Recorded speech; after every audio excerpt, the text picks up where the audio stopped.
Sorotan lainnya, saudara selebgram Lisa Mariana diperiksa penyidik Ditsiber Polda Jabar terkait dengan kasus dugaan video asusila setelah ditetapkan sebagai tersangka.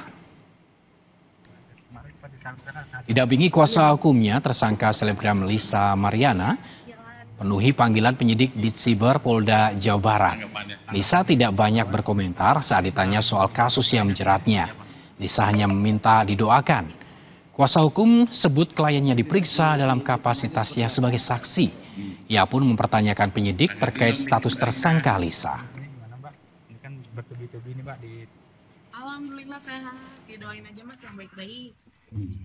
Izin masuk kuliah. Tanggapin dong dikit Mbak Lisa. Kondisinya gimana, Mbak? Ini kan bertubi-tubi nih, Mbak, Alhamdulillah sehat. Didoain aja Mas yang baik-baik.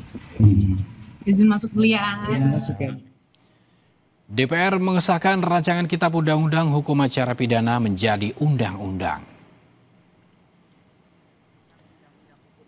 Dalam rapat yang dipimpin Ketua DPR RI Puan Maharani, semua fraksi di DPR menyatakan setuju terhadap pengesahan RUU KUHP. Pimpinan DPR berharap publik yang masih menolak proses legislasi tidak termakan hoaks terkait substansi KUHP baru. KUHP mulai diberlakukan 2 Januari mendatang.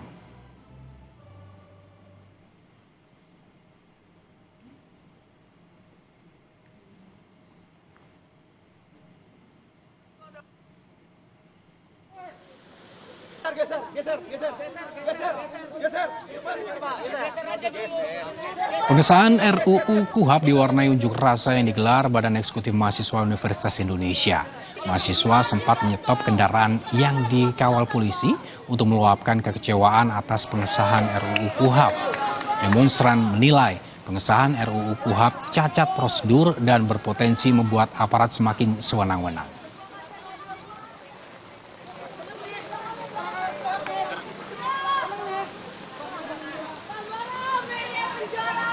Untuk merepresivitas masyarakat-masyarakat yang hanya melakukan tindakan-tindakan kesehariannya. RKUHP yang cacat secara prosedural, yang cacat juga secara substansial, sama sekali tidak mementingkan yang namanya partisipasi publik, partisipasi rakyat, partisipasi bermakna dari rakyat Indonesia. Bahkan warga sipil sekalian, semua ditolak mentah-mentah atas RKUHP yang baru saja disahkan oleh DPR RI. Saudara, longsor yang menerjang Cilacap dan Banjarnegara meninggalkan trauma bagi warga dan sebagian dari mereka kehilangan orang-orang terkasih. Ulasannya akan kami hadirkan usai jeda.